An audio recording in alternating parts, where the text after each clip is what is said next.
Radio Norfolk. Now, why does it seem that everything that tastes so good is bad for us as well at the same time? And how does the saying go? A moment on the lips is a lifetime on the hips. Have you heard of that before? I'm sure you have. You probably said it yourself, haven't you, from time to time? But that's not necessarily the case, at least according to nutritionist Juliette Bryant. Juliette has recently released a new recipe book called Divine Desserts: How to Have Your Cake and Eat It. The desserts are free from gluten, refined sugar and animal products, but do they taste as good as a chocolate cake loaded with cream, sugar and butter? That's one thing I'm going to pose to Juliette as well. And Juliette is running a workshop at the Forum here in Norwich this Thursday, and before that Juliette has come into the studio to have a chat to us this morning. Juliette, hello. Thank you very much for coming in. So desserts, it's all about being naughty and nice, isn't it? They can't be good for us. Well, I think we can have both. I think we can have a naughty, decadent tasting thing, but actually it doesn't have to do us harm. And how did you get involved with healthier options yourself? Well, really, it started back when I was a child, and my mother had multiple sclerosis, and she found that diet played a massive part on her health and impacted how she felt. So she really changed our diet quite radically. And what happened from there is I started to see the link between health and nutrition. Obviously, I went away from that as a teenager, as we all do. And then when I had my own children, that really sparked up my interest again. I thought, hang on, there's more to this than meets the eye. You know, I want to get back into that because I want them to have the most nutritious start for their lives. What kind of food did you cook up for your own children then? So, I mean, I make all this kind of lovely desserts that you're going to try in a minute for my children. And I try to have as little gluten for them as possible and vegetarian foods, mainly vegan, because I want them to be as healthy as they can. And I also don't want them to, what they're eating to impact upon the planet in a negative way. So were your children intolerant of gluten, or was that something you decided as their mum to introduce into their diet? No, that's something, and obviously they do have some gluten, but I just try to minimise it. So where possible, having buckwheat flour as opposed to wheat flour, you know, so finding these healthy alternatives, just so that they don't have a problem. Your recipes are raw, aren't they? Which is a lot newish of them trend in cooking, would you say? A lot of the desserts are raw. There are some cooked recipes. So, for example, in the cookbook there's a Victoria sponge, which is it's a healthy version on a classic dish. Oh, I'll have to look at that. What are the benefits of raw recipes then? So when something is raw, it has all of its enzymes, so it's really nutrient rich for the body. When you cook food, you start to degrade the nutrient levels of it. But when it's in its raw form, it's really dense nutrients, so the body will really thrive on eating it. So it sounds to me that if it's raw ingredients, does that make them easier to make, harder? Oh, much easier. Dead easy. Definitely. It's so easy. In fact, you don't have to have the oven. It's just a blender, basically. Some things you don't even need a blender for. So it's really quick and easy. And that's the thing about it. You know, I work hard. I don't have lots of time to spend hours and hours in the kitchen. But I still want to be able to give myself and my family the most nutritious things they can have.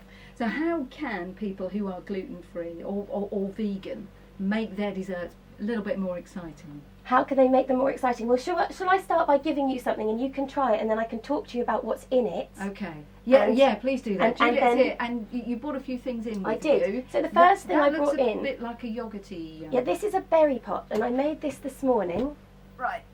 First thing, so it took me 5 minutes to make. So the base is ground almonds and dates, and then the top is strawberries, banana, and coconut cream. Mm. And they're fresh strawberries from our garden. What do you think? Well, I like this because I'm not really a big fan of very sweet desserts, but this, you can actually taste all the fruit in it. Yeah, and obviously where we can, growing our own things is a great thing to do. You know, we grow our vegetables with our children, and we've just got some strawberries outside our front door in a pot. And it's great because my son goes and picks them in the morning before he goes to school. And it's a lovely thing that's got the most nutrients because it's freshly picked. Is it not time consuming as well? You're growing your own stuff, and I mean it's nice to be in charge of it all, but it sounds as though it takes a lot of time, you know, for someone who's trying to hold down a job and look after a family. You know what, it actually can be done really quickly, and these things like growing your own vegetables with your children really creates a good connection with them, I feel, with the earth. And even if it's just a few herbs, you know, it doesn't have to be anything complicated. But I think when children start to see, and I go into schools and show children how to make some of these things, when children see the growing process from seed to plate, it really impacts upon them the effects of nutrition and also the impact upon the environment.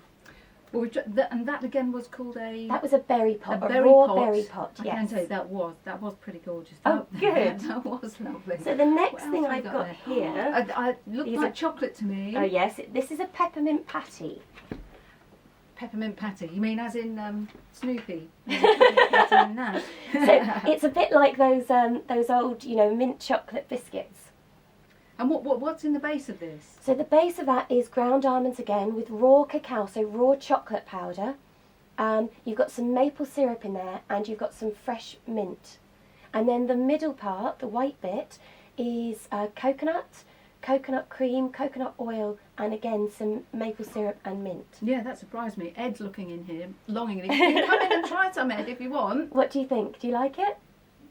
I can definitely, excuse me, talking with my mouth full, but I can definitely taste the chocolate in that in there. Excuse me. Ed, Right, you let can't me have talk it. Let me here. have a bit. So Right raw now. chocolate is actually really good for us. You know, most of us like chocolate, don't we? And we think that we shouldn't be having chocolate. Well, chocolate in its cooked form with dairy and sugar isn't good for us. But chocolate in its raw form has over 360 active chemicals and minerals. So it's really nutrient rich. In fact, it's the most bioavailable source of magnesium on the planet. So good for a healthy heart. You said it contains maple syrup. Yes. And how is maple syrup then good for us if it's as sweet as, That's a as very other good sugars? question. Well, it's not as sweet. So what happens is you have refined sugars, and refined sugars have been stripped of their mineral content. Oh, he's going back for more. That's always a good sign. Refined sugars have been stripped of their mineral content. So what happens is that when you eat them, your body doesn't have the minerals in them in order to process it. But when you have it in its raw form, so like coconut sugar, for example, is a good alternative to sugar. Maple syrup, when it's pure maple syrup, not kind of anything that's high fructose corn syrup, nothing like that. But when it's pure maple syrup, it has a very low GI index. This is how much it raises your blood sugar levels up.